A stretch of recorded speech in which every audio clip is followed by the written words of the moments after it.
주님의 부활을 믿으십니까? 주님의 부활을 믿으십니까? 믿게 되시기를 바랍니다. 성경에는 부활하신 우리 주님께서 40일 동안 약 11번의 경우로 사람들에게 나타나시고 하늘나라로 가신 사건들이 기록되어 있는 것을 볼 수 있습니다. 예수님이 묻혔던 무덤가에서 막달라 마리에게 나타나신 장면이 마가복음 16장에 있습니다. 마태복음 28장에 보면 무덤에 갔던 여인들에게 나타나셨다 하는 모습도 있습니다. 누가복음 24장을 보면 엠마오로 가는 두 제자에게 예수님께서 나타나셨습니다. 누가복음 24장에 베드로에게도 나타나셨고요. 또 마가복음 16장을 보면 도마를 제외한 10 제자에게 나타나셨습니다. 그 다음에 요한복음 20장을 보면 도마를 포함한 11 제자에게도 나타나셨고요. 또 요한복음 21장을 보면 갈릴리 호수에서 고기를 잡던 7 제자에게 나타나셨고, 마태복음 28장에는 갈릴리 지역 산에서 11 제자에게 나타나셨고, 또 고린도전서 15장의 표현을 보면 500명의 성도들에게 보이셨다 하는 말씀의 내용이 있고요. 또 같은 고린도전서 15장에 알페오의 아들 야고보에게도 나타나셨다라고 되어 있고요. 마가복음 16장을 보면 감람산에서 승천하시면서 사람들에게 보이셨다라고 말씀하고 있습니다. 이렇게 여러 곳에서 예수님께서 여러 사람들에게 예수님의 부활하신 모습을 보이셨다고 말씀하고 있습니다. 이 40일 기간 동안 예수님은 무슨 일을 하고 무슨 말씀을 하셨을까? 가장 우선되는 것은 예수님이 제자들과 사람들에게 주님께서 부활하신 것이 사실이라는 것을 알려주고 계셨다는 것입니다. 대표적으로 누가복음 24장에 보면 엠마오로 가는 두 제자의 모습이 있습니다. 이들은 이미 영적으로 눈이 가리워졌습니다. 온통 실망과 또한 좌절 속에 자신들이 믿고 따랐던 예수님이 십자가에 달려 돌아가셨다고 하는 그 슬픔만 가지고 자신들의 본래의 상태로 돌아가고 있었습니다. 도저히 그들의 눈에는 예수님을 예수님으로 바라다 볼 수 없는 영적인 침체 속에 있었습니다. 그런데 예수님이 부활하셔서 그들과 함께 길을 걸어가십니다. 그들의 눈이 씌어서 예수님을 예수님으로 알아보지 못합니다. 예수님이 쭉 말씀을 해주십니다. 예수님이 어떤 과정을 걸으셔야 되고 그리고 왜 부활하셔야 되는지 말씀을 하십니다. 그들과 함께 떡을 떼십니다. 그제서야 이 제자들이 예수님이 부활하셨다고 하는 것을 깨닫게 되면서 다시 제자들이 모인 곳으로 다시 가게 됩니다. 그래서 예수님이 정말 부활하셨다고 이렇게 말합니다. 그 제자들에게 예수님은 부활하셨음을 가르쳐주고 계셨습니다. 마가복음 16장에 보면 제자들이 은밀히 모여서 음식을 먹습니다. 맛있는 것을 들킬까 봐 그렇게 먹는 것이 아니지요. 이제 자신들이 언제 붙잡혀갈지 모르다 하는 그런 공포 속에서 따로 모여 있는 것입니다. 왜 불안하면 사람들이 한 곳에 모이잖아요. 그런 심정으로 이제 제자들이 모여서 이제 은밀히 모여서 음식을 먹을 때에 예수님께서 저희들에게 나타나셨습니다. 그래서 그들의 믿음 없는 것, 마음이 완악한 것을 꾸짖으셨습니다. 예수님은 분명히 십자가에 달려 돌아가시지만 다시 부활하실 것을 제자들에게 말씀해 주셨는데 그것 자체를 믿지 못하고 기억하지 못하고 실망 속에 있는, 그리고 예수님 부활하셨다는 소식을 듣지만 그러나 그 가운데에서도 여전히 불안해하고 있는 이들의 그 연약한 믿음에 대하여서 주님께서는 말씀하고 계셨습니다. 요한복음 20장에서는 예수님의 부활을 정말 완강하게 믿지 못하는 도마에게까지 예수님께서 나타나셔서 자신의 못자국, 창자국을 보여주십니다. 드디어 도마가 자신의 마음을 변화시켜서 예수님 부활하신 것을 믿습니다. 그렇게 되니까 주님께서 하시는 말씀이 너는 보는 거로 믿느냐? 보지 않고 믿는 자가 더 복되도다 라고 말씀했습니다. 사랑하시는 성도 여러분, 여러분들의 마음에 예수님의 부활을 믿는 신앙이 계시다면 여러분들은 도마보다 더 복된 분이신 줄로 믿습니다. 그 신앙을 소유할 수 있는 축복이 여러분들에게 있기를 바랍니다. 이 일을 통해서 예수님은 자신이 부활하신 사실을 제자들에게 확신시켜 주시는 것이죠. 여러분, 우리가 그리스도인인데 예수님의 부활을 믿지 못하고 신앙생활한다면 이것은 성경 속에 예수 그리스도에 대한 예언을 인정하지 못하는 것입니다. 그리고 참 그리스도로 인정하지 못하는 것입니다. 그렇기 때문에 만약에 우리가 그 정도의 신앙을 갖고 살아간다고 하면 이것은 그저 세상에서 복을 누리기 위해서 신을 섬기는 여느 사람과 별 다를 것이 없습니다. 예수님을 믿되 그저 때를 따라서 비를 내려주고 자식을 많이 낳게 해주고 그렇게 해준다는 그 바알신, 아세라신, 이것을 섬기는 가나안 사람들의 그 토착민들의 신앙이나 별 다를 것이 없습니다. 그저 한 기복 신앙자일 뿐입니다. 그러기에 기독교 신앙에 있어서 예수님의 십자가와 부활은 우리들의 믿음의 가장 핵심입니다. 저희 동네에 아주 귀한 목사님이 계십니다. 어느 날 예수님의 십자가와 부활이 너무 생생하게 마음에 느껴지는 체험을 했습니다. 이건 뭐 말로 어떻게 설명할 수가 없는 거죠. 그 경험을 하신 이후로 이분이 설교를 하시는데 늘 결론은 십자가와 부활이에요. 십자가와 부활. 몇 년째 십자가와 부활을 얘기하시는 분이 계십니다. 그러니까 하도 그 얘기를 하니까 어떤 교인은 더 이상 그 얘기가 듣기 싫어서 교회를 떠난 분도 계시대요. 그러나 그 십자가와 부활이 우리 기독교 신앙의 핵심인 것을 뜨거운 마음으로 전하시는 분이 계신 거예요. 여러분들, 우리가 아무리 많은 말을 한다고 할지라도 예수님의 십자가와 부활을 고백하고 전하고 그것을 간증하지 않는다면 우리는 허울 뿐인 기독교인 신자입니다. 우리 모두가 예수님의 부활을 믿는 부활의 신앙으로 살게 되기를 축원합니다. 이 신앙 가운데 부활의 신앙이 있어야 속죄의 신앙도 가능한 것이고 구원의 신앙도 가능한 것이고 재림의 신앙도 가능한 것이고 천국에 대한 신앙도 가능한 것이고 또한 제자에 대한 신앙도 가능한 것입니다. 그렇게 우리들의 신앙이 예수님의 부활을 진정으로 믿어서 예수님이 우리의 그리스도 되심을 믿는 그 믿음에 이르게 되는 은혜가 우리 모두에게 있기를 간절히 축원합니다. 이성은 도움이 되지만 이성으로 전부 이것을 이룰 수 있는 것은 아니죠. 성령께서 우리 안에 그 모든 것을 믿게 되는 믿음의 역사를 베풀어 주셔야 될 줄로 믿습니다. 성령의 축복하심과 은혜가 우리 모두에게 있기를 바랍니다. 부활하신 예수님은 제자들에게 분명히 말씀하셨습니다. 너는 이 모든 일의 증인이라. 한번 따라하십시오.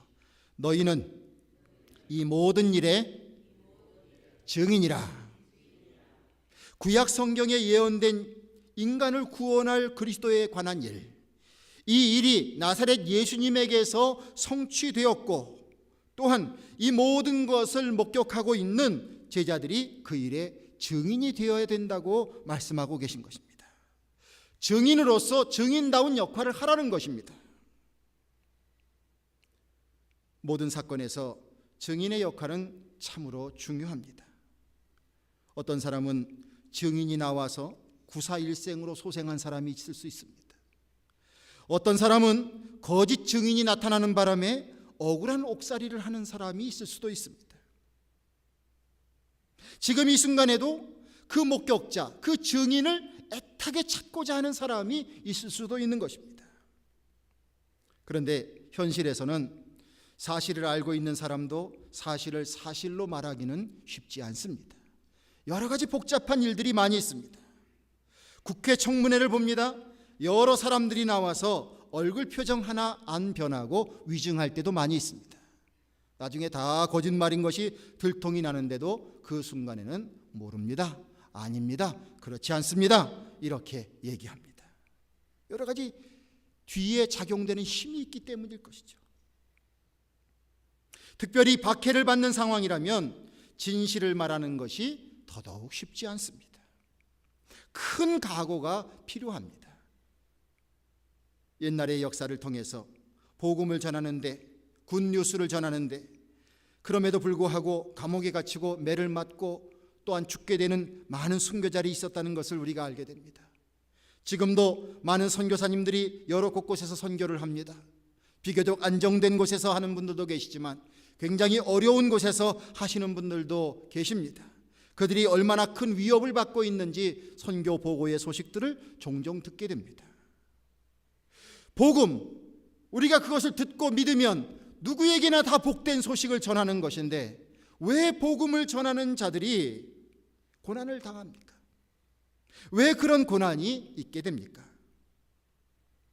진리의 말씀을 전하는 데는 사탄의 종이 된 세력들의 자신의 영역을 지키고자 하는 거센 반발이 있게 마련입니다. 다 누구나 좋아지고자 하는 것을 갖고 있지는 않습니다. 자기가 누리고 있는 것, 자기가 지키고 있는 것을 빼앗기고 싶지 않습니다. 비록 그것이 악한 것에 기초를 두었다고 할지라도 사탄의 종이 된 자들은 거부하게 되어 있습니다. 우리가 감당하기 어려운 큰 시험과 저항이 반드시 있을 수 있다는 것입니다. 그러기에 주님은 주님의 사명을 감당해야 할 제자들과 우리 모두에게 도우실 성령을 보내시겠다고 말씀하고 계십니다. 49절에 볼지어다 내가 내 아버지의 약속하신 것을 너희에게 보내리니 너희는 위로부터 능력을 입히울 때까지 이 성에 유하라 하시니라 말씀하셨습니다. 즉 성령을 보내주실 것이니 예루살렘을 떠나지 말고 성령님을 그 능력을 덧입어서 주님께서 주시는 제자의 분부를 감당하라. 주님께서 그렇게 당부하고 계십니다. 우리 모든 신앙인들은 주님이 보내어 주시는 성령님을 덧입는 것이 얼마나 중요한지 잘 알아야 되겠습니다. 세상살이에도 우리가 하는 일의 분야가 능력을 갖추지 못하면 실패할 수밖에 없습니다. 한 번 배운다고, 한 번 배웠다고 그것 가지고 평생을 이렇게 잘 해나갈 수 있질 않아요. 우리 연세 드신 분들은 요즘 테크놀로지가 많이 발달하게 되면서 그냥 연세 드셔도 배우실 것이 굉장히 많죠. 스마트폰, 이거 아주 귀한 걸 가지셨는데 이 기능 뭐 도대체 몇 %나 쓰고 살겠습니까? 또 그것도 써보겠다고 하다가 막 실수할 때도 많이 있죠.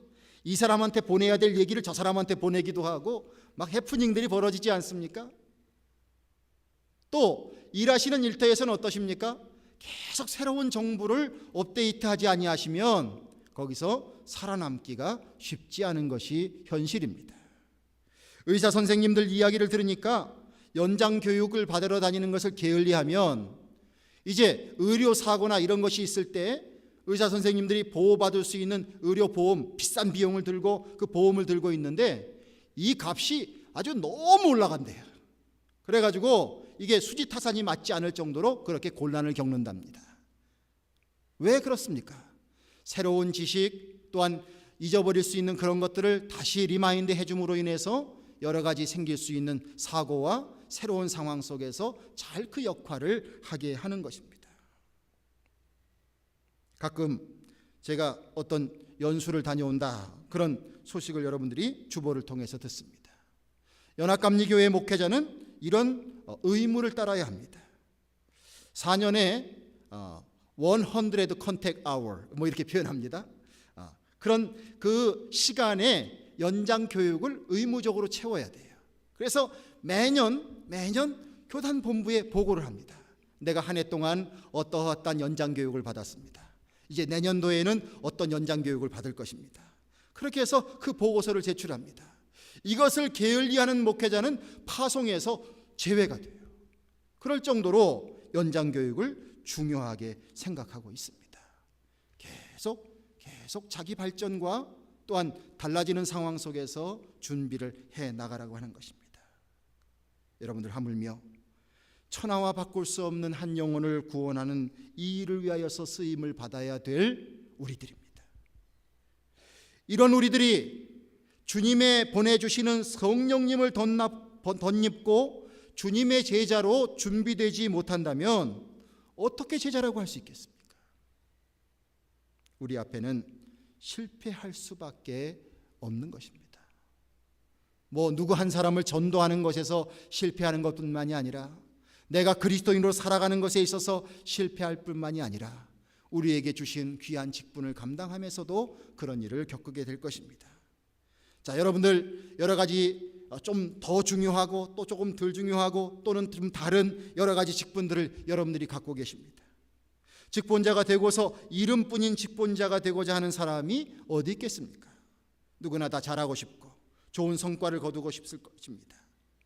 내가 맡은 그 부서와 기관들이 좋은 괄목할 만한 성과를 거두고 더 발전되기를 원하고 주님께 쓰임받기를 우리는 모두 원하고 있을 것입니다.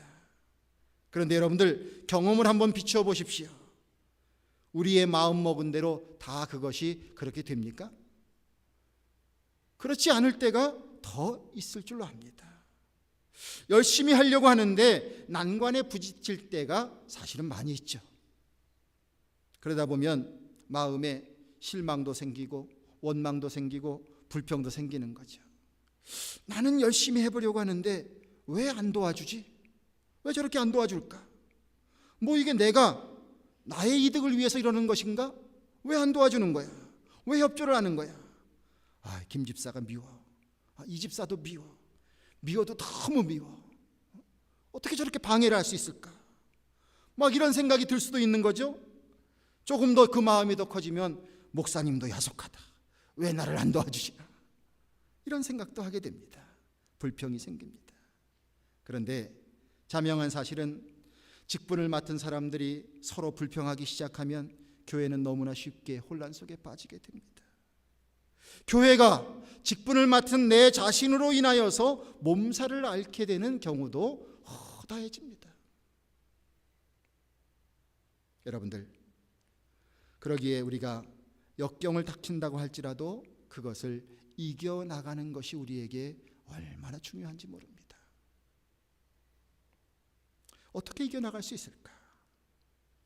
초대교회 제자들 또한 성도님들, 그들이 주님의 분부를 따를 때에 주께서 역사하신 이 귀한 예를 우리들에게 보여주십니다. 성령님의 충만하심이 우리에게 필요한 것입니다. 나의 가지고 있는 경험, 나의 지식, 이 모든 것을 뛰어넘어서 성령님의 충만하심이 우리에게 필요합니다. 성령님이 우리에게 임하시게 되면 주님의 말씀대로 우리가 권능을 입게 되는 것이죠. 그래서 그 권능이 우리의 삶 가운데 실질적으로 나타나게 되는 것입니다. 주님의 권능이 우리에게 임하게 되면 역경 속에서도 좀 참을 수 있게 됩니다. 더 지혜롭게 됩니다. 어떻게 슬기롭게 이 난관을 풀어나갈 수 있을까? 이전에는 감정이 앞서고 내 마음이 앞섰었는데 더욱더 지혜롭게 마음을 쓸 수가 있게 됩니다. 주님의 권능이 임하게 되면 말씀의 권세가 생깁니다. 내가 하는 말 한마디 한마디, 많은 시간 말을 하는 것을 통해서 어떤 능력이 있는 것이 아니라 내가 나를 통하여서 표현되어지는 한마디 한마디 주님의 말씀이 권세가 있어지게 됩니다. 두려움이 없어지죠. 주님의 이름으로 선포하고 주님의 이름으로 헌신하게 되는데 거기에 기적의 역사도 일어나게 되는 것이죠. 주께서 살 길을 열어주시고 마음에 소망이 가득 차게 됩니다.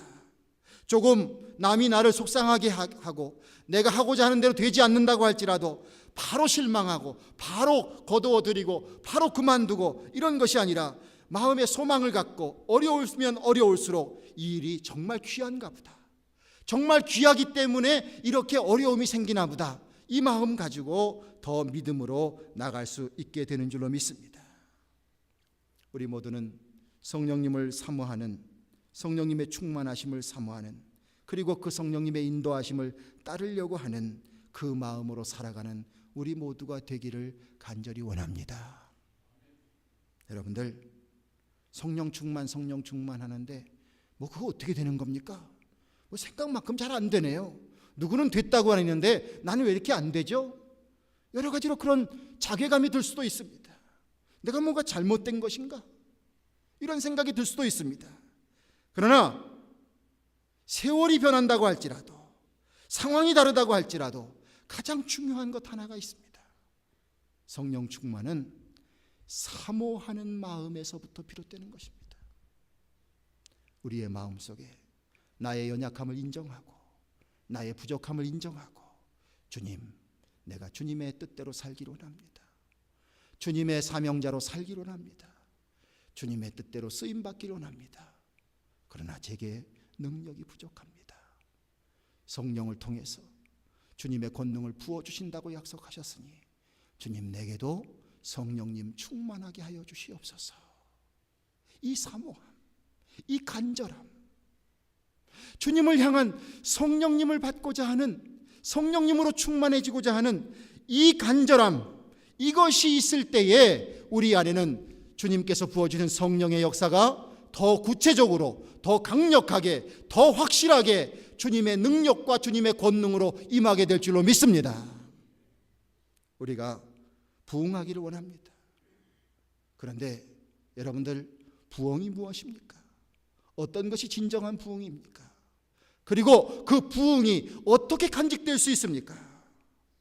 진정한 부흥을 원하는 마음이 내게 있다면 먼저는 내 마음속에 성령님으로 가득 찬 내적인 부흥이 먼저 돼야 합니다. 이것이 우리에게 필요한 거예요. 그래야 달라지는 상황 속에서도 우리가 우리의 초심을 잃지 아니하고 본질된 마음을 잊어버리지 아니하고 하나님의 은혜 안에서 모든 것을 하나님 앞에 영광 돌리며 주님 주신 사명을 잘 감당하게 될 줄로 믿습니다. 마태복음 28장과 사도행전 1장 8절에 보면 예수님께서 승천하시기 전에 우리에게 분부하신 명령이 있습니다. 위대한 사명, 그 사명을 우리들에게 주님께서 말씀해 주셨습니다. 마태복음 28장 19절 20절, 그러므로 너희는 가서 모든 족속으로 제자를 삼아 아버지와 아들과 성령의 이름으로 세례를 주고 내가 너희에게 분부한 모든 것을 가르쳐 지키게 하라 말씀하셨습니다. 사도행전 1장 8절, 오직 성령이 너희에게 임하시면 너희가 권능을 받고 예루살렘과 온 유대와 사마리아와 땅끝까지 이르러 내 증인이 되리라 하시니라. 주님께서 말씀해 주셨습니다. 우리가 주님을 믿고 주님의 부활을 믿고 예수님을 나의 그리스도로 믿고 고백한다면 우리 모두가 성령 받는 자가 되기 위하여 애써야 될 것입니다. 성령으로 충만한 자가 되어야 될 것입니다. 그리고 주님께서 주시는 그 권능을 가지고 그것을 어디에다 씁니까? 모든 민족, 어느 누구든지 예수님을 믿고 그가 구원받고 세례를 받고 주님의 제자가 되는 이런 일들을 위하여서 내가 하나님의 은총 가운데에서 내가 주님의 자녀로 거듭나고 내가 주님의 제자로 자리매김을 해나가는 것처럼 세상의 모든 사람들이 그런 기회를 얻을 수 있도록 우리가 땅끝까지 주님의 증인이 되는 사명을 감당해야 하는 것입니다. 주님께서 이것을 우리에게 말씀하셨습니다. 이것이 바로 교회가 존재해야 하는 이유입니다. 교회가 존재해야 되는 이유예요. 물론 우리끼리 잘 지내는 것 참 좋습니다. 우리 안에서 천국이 경험돼야 되죠. 그러나 우리 안에서 이렇게 주님 주신 이 사명을 저버린 교회의 모습이라는 것은 진정한 교회가 아닐 것입니다. 여러분들 이 사명 잘 감당하기 위하여 주님께서 부어주시는 성령님의 충만함을 간절히 사모하는 저와 여러분들이 되시기를 주님의 이름으로 축원합니다. 성경 말씀을 보면 예수님을 모른다고 3번씩이나 부인했던 베드로에게 예수님께서 특별한 말씀을 하십니다. 지금 예수님이 베드로를 특별 관리하시는 거예요. 예수님이 이렇게 말씀을 하시죠. 요한복음 21장 15절 이하의 말씀을 그대로 읽어드리겠습니다. 요한의 아들 시몬아, 내가 이 사람들보다 나를 더 사랑하느냐 하시니 가로되 주여 그러하외다. 내가 주를 사랑하는 줄 주께서 아시나이다. 가라사대 내 어린 양을 먹이라 하시고 또 두 번째 가라사대 요한의 아들 시몬아, 내가 나를 사랑하느냐 하시니 가로되 주여 그러하외다. 내가 주를 사랑하는 줄 주께서 아시나이다. 가라사대 내 양을 치라 하시고 세 번째 가라사대 요한의 아들 시몬아, 내가 나를 사랑하느냐 하시니 주께서 세 번째 내가 나를 사랑하시냐 하심으로 베드로가 근심하여 가로되 주여 모든 것을 아시오매 내가 주를 사랑하는 줄을 주께서 아시나이다. 예수께서 가라사대 내 양을 먹여라. 여러분, 베드로의 심정이 어땠을까요?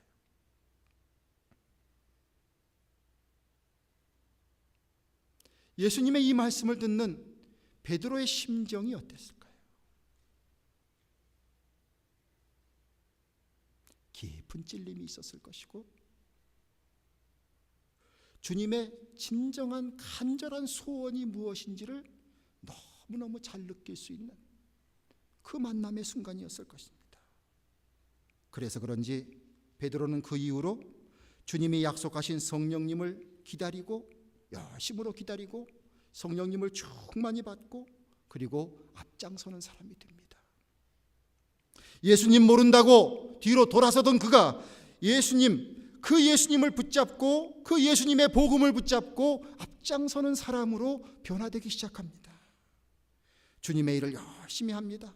하다 보니 그를 통해서 하나님께서 병자를 고치는 사람으로 그를 사용하십니다. 기적을 베풀어 주십니다. 죽은 자도 일으켜 세우는 역사를 베드로를 통해서 하십니다. 사람이 무서워서 도망치던 베드로가 권세자 앞에서도 예수 그리스도의 죽으심과 부활을 담대히 선포하는 그러한 사람으로 쓰임을 받게 됩니다. 진리를 선포하고 또 선포하다가 감옥에 가고 주님의 일에 최선을 다하다가 순교의 길까지 걸어가는 사람으로 달라지게 됩니다. 주님께서 너는 반석이라 내 위에 교회를 세우리니 라고 말씀하셨는데 이 말씀이 헛되지 아니하도록 베드로가 초대교회의 기초가 되고 있는 모습을 우리는 발견할 수가 있습니다.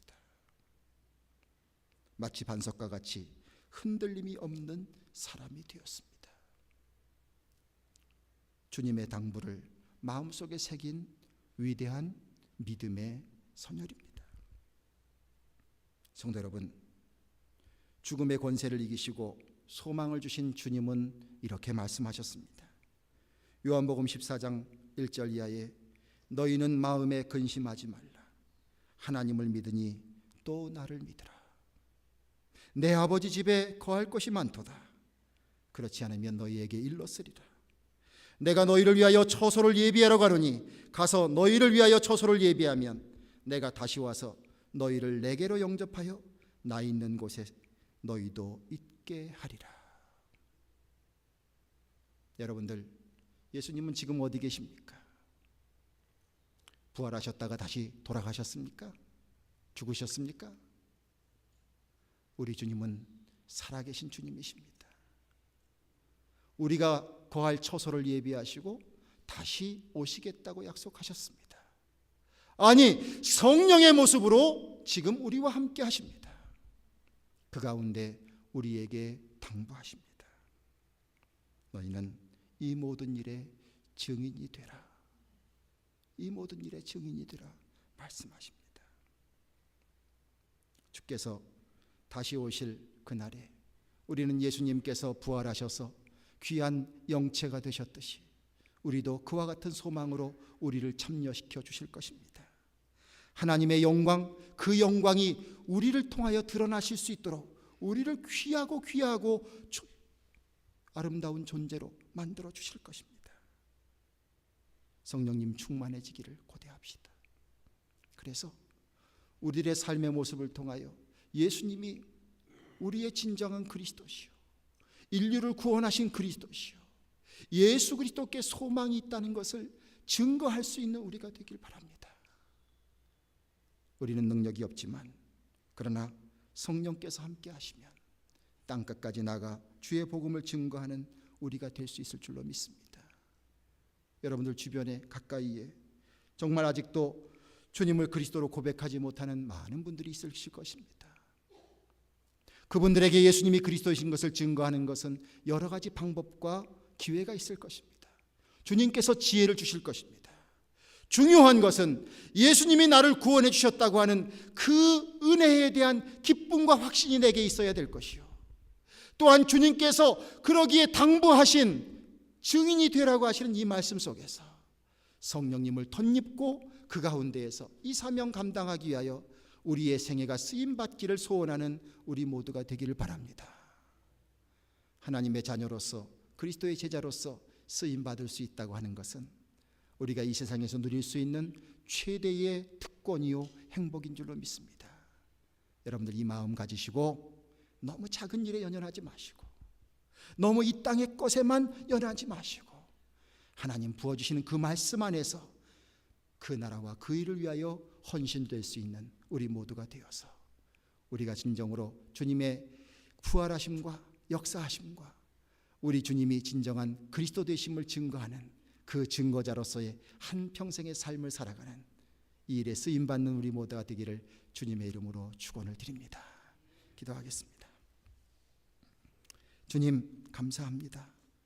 저희들이 무엇이간데 저희들은 참 연약하고 참 모순도 많고 또한 여러 가지로 잘못된 것도 있고 참 부끄러운 존재인데, 주님 그럼에도 불구하고 저희들을 먼저 주님의 자녀로 불러주셔서 죄 없다 여겨주시고 구원해 주시고 천국의 소망을 주시고 성령을 받으라고 말씀해 주시고 또한 증인이 되라고 말씀해 주십니까? 아버지 하나님, 이 크신 사랑과 또한 기대를 우리가 받아싸우니 주여 그 은혜 속에 그 사명 감당하는 저희들 되기를 원합니다. 성령께서 함께하여 주셔서 우리 안에 사모하는 심령이 있도록 도와주시옵소서.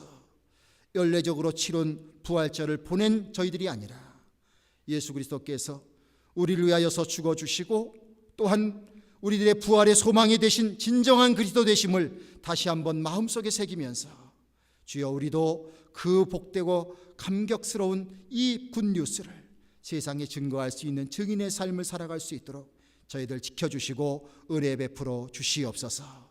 주께서 함께하여 주셔서 성령 충만한 자들 되게 하여 주시고 성령 충만함으로 인하여서 주님의 권능이 드러날 수 있는 변화된 삶을 살아갈 수 있는 우리 모두가 될 수 있도록 주님 함께하여 주시옵소서.